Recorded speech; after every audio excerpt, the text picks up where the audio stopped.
Hi, welcome to Movie Review Mom. If this is your very first time, you get a special welcome and an invitation to please subscribe. I really appreciate your support. And if you're new to my little channel, let me tell you what my goal is here for this channel. I try to review movies from a parent's perspective just to give you the heads up on the content that's in a movie. Once you hear a little bit about what's in the movie, then you can make the best decision for yourself and your family about whether or not this is a movie that you want to spend your time or your money on, or sometimes both, now that theaters are open again. So today, the movie I'm reviewing is The Nest. It's rated R. It's an hour and 47 minutes, and I'm not going to give you my grade just yet. I'm going to wait until the end so that you can hear the things that I liked and didn't like, because I can always find good things, even in movies that I don't like. And I try to actually. And I'll point out some tips for parents and some themes that are worth talking about. And this movie has some really interesting ones. First, in a quick nutshell, this is basically the directorial debut of Sean Durkin, although he has done some other projects. His style is very unique and different, both in his storytelling, because he wrote the screenplay, as well as in his filmmaking. And so because of that, it might not appeal to mainstream tastes, but I think cinephiles will really appreciate the artistry that's involved in this movie. Some might say it's artsy fartsy in that sense, that it's just a really unique way of telling the story. It offers a haunting and heartbreaking look at an American family imploding after they moved to England, where the entrepreneurial husband chases fortune and success, oblivious really to the toll that it takes on the family and even to himself. Now, some tips for parents. There is some profanity, including F-bombs. And one thing that I just generally don't like is listening to kids swear. And so there's some of that in this movie. There's some sex scenes that show skin, body parts moving around, and sound effects. So it's pretty graphic in that regard, and not anything you want your young kids watching, that's for sure. We see a woman topless a couple of times. There are some teens that party with alcohol, as well as some adults that have a lot of alcohol. In some scenes, we see that they're actually drunk and making bad decisions. You see a dead horse several times. And as a parent, you're going to feel really sorry for these kids that are in the movie who are practically abandoned by their parents. I mean, they're all really struggling with some of the things that are going on. And it's really fascinating to see how they all act out and respond to the circumstances. Now, some themes that are really interesting that the movie portrays very well are, first of all, family dysfunction, marriage, and in relation to marriage, communication, expectations, teamwork, and the roles that husband and wife or partners share in a marriage, image versus substance, power, money, prestige, and what is sacrificed to get it? How much money do we really need to be happy? And then the last question is dishonesty. Dishonesty to yourself, the lies that we tell ourselves, and of course, the lies that we tell other people to support those lies and the things that we wish were true. Now, some things that I really liked are, first of all, Jude Law is pretty much great in everything that he does. We expect that from him, right? So the surprise performance, for me at least, was Carrie Coon, who plays the wife. I hadn't remembered seeing her in anything before. However, I did when I looked up her filmography. She'd been in plenty of good films like The Post, Gone Girl, Widows, and even the Avengers Infinity War. Who knew? Well, I didn't. Anyway, she was actually recruited to play soccer in college, but then ended up studying at the American Players Theater. So what is soccer's loss is the big screen's win. She was fantastic. The two kids in the movie also did a really good job, especially young Charlie Shotwell. His performance just really touched my heart. The filmmaking, as I mentioned, is really different from other things that we're used to seeing, but I want you to give it a shot. Now, I've read some reviews where critics were like, nothing happens. I didn't get anything out of it. And you might react that way, but look deeper because there's plenty there to see. For example, the absence of light in some scenes shines an illuminating light symbolically on certain things and causes our eyes to see intriguing uh, moments, images, vignettes, even that are really, really interesting. There are a lot of close up shots on facial expressions that are very intimate and telling.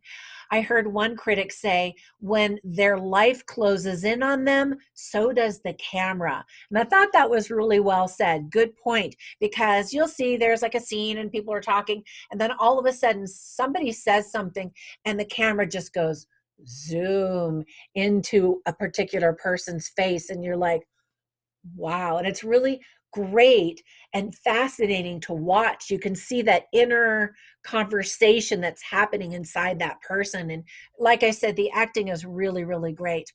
You'll actually feel a little bit uncomfortable, kind of like you're a peeping Tom spying on this family and their everyday activities. The movie is filmed in such a way that you're not immersed as one of the people in their life, but you really do kind of feel like you're standing behind a bush peeking. At least that's the feeling that I got, which I thought was actually really well done.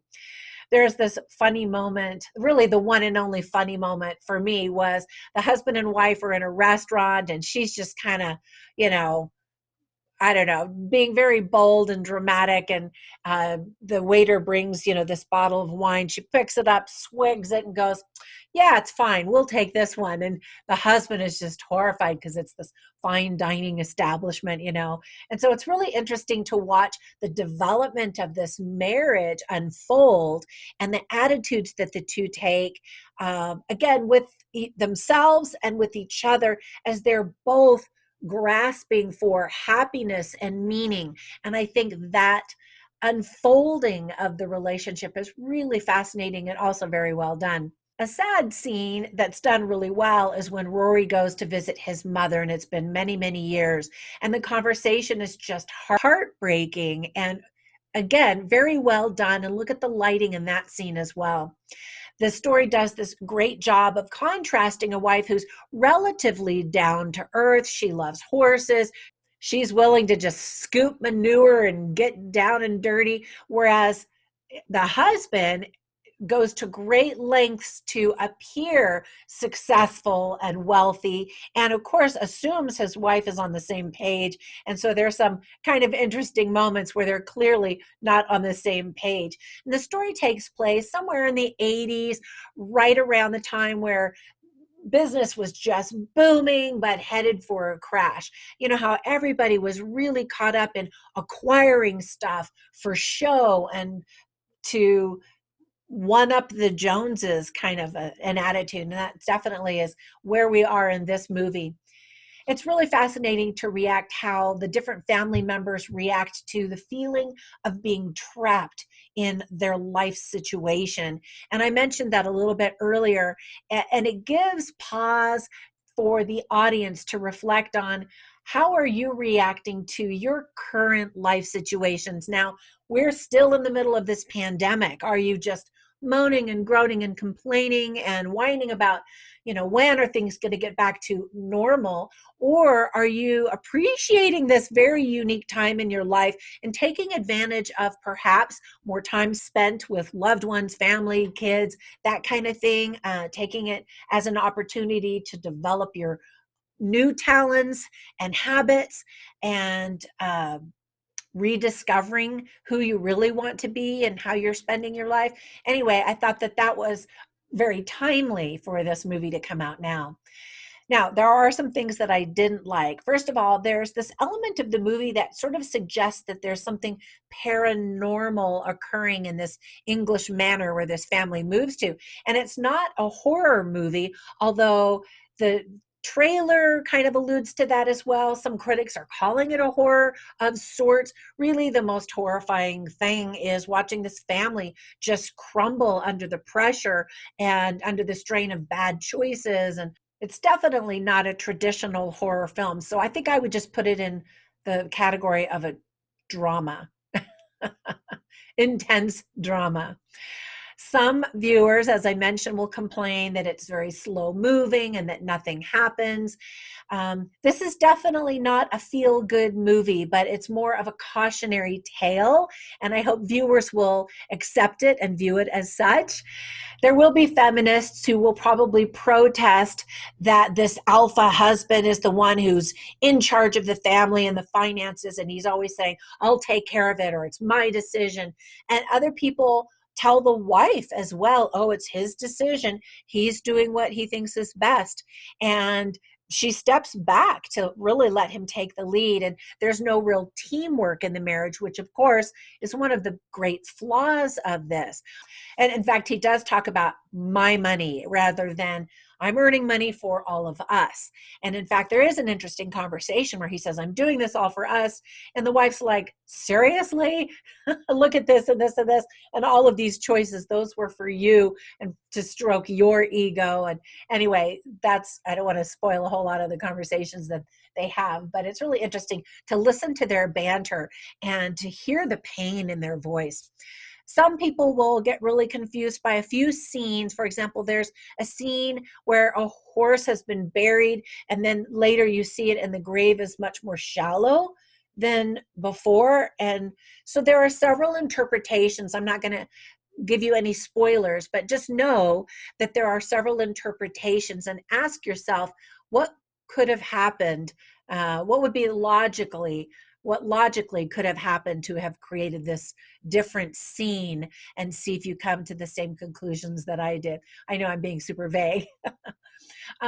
Now, I always write down a bunch of the interesting lines or insightful moments or funny lines, if there are any, on my written reviews on my website, moviereviewmom.com. So be sure and run over there, take a peek, and you'll be able to see some of those.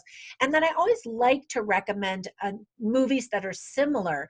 So for some reason, the movie that came to my mind while I watched this was a movie from a long time ago in the 80s called Ordinary People. And the reason I guess I thought of it was because it shines this spotlight on various family members, their decisions and the consequences and their life as it unfolds. And it's kind of a character study to some degree, like this movie as well. Anyway, if you haven't checked it out, it won critical acclaim by many different audiences and awards. So again, check that one out if you're interested. All right, now you're ready for my grade. I think for storytelling and filmmaking, I'm giving it, so again, great out of the gate for a first-time director, and I hope that we get to see more from him. And I hope you enjoy this movie if you watch it. Until our next time together, bye for now.